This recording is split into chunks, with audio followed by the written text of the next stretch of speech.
ആരാടോ തന്റെ അടുത്ത് ഇരാ? ഒരു ഡീസൽ പാർട്ടിയാണ്. അതായത് ബിന്ദു പണിക്കരുടെ കോസ്റ്റ്യൂം കാണിക്കാൻ പറഞ്ഞു, അത് ലക്ഷ്മി ഗോപാലസ്വാമിയുടെ കോസ്റ്റ്യൂം, ഓർണമെന്റ്സ് എല്ലാം കാണിക്കാൻ പറഞ്ഞു. ഞാൻ പറഞ്ഞു, ഞാൻ ലോഹിദാസിനോട് ചോദിച്ചു, സാർ എന്തിനാണ് മമ്മൂക്കയെ കാണിക്കുന്നത്? അങ്ങനത്തെ വിഷയങ്ങളിൽ എനിക്ക് ലേശം ടേസ്റ്റ് ഉണ്ട്. ഓരോരുത്തർക്കും ഓരോ രീതിയിലാണല്ലോ. എനിക്കൊന്ന് കാണുന്നതിൽ സന്തോഷം, ചിലർക്കൊന്ന് കേട്ടാ മതി, ചിലർക്കൊന്ന് തൊട്ടാ. ബിന്ദു പണിക്കരുടെ കോസ്റ്റ്യൂം കൊണ്ട് കാണിച്ചപ്പോൾ ഇതിൽ നിന്ന് ഒരെണ്ണം പോലും കൊടുത്തു പോയി.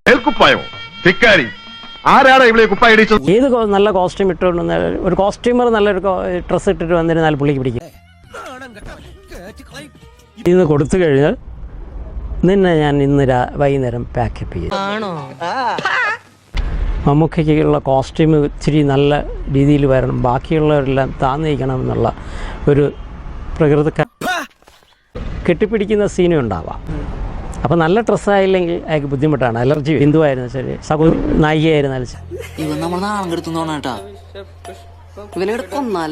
മമ്മൂട്ടിയെ സംബന്ധിച്ച് പറഞ്ഞു കഴിഞ്ഞാൽ നല്ല മനുഷ്യനാണ്, ഇല്ലെന്ന് ഞാൻ പറയുന്നില്ല. പക്ഷേ പുള്ളിക്ക് ചില സമയങ്ങളിൽ ആൾക്കാരെ തിരിച്ച് സന്തോഷായി, നല്ല സന്തോഷായി. അതെ, ഞാൻ പോകുന്നു. പോയിട്ട് വലിയ കാര്യം ഉണ്ടായിട്ടില്ല.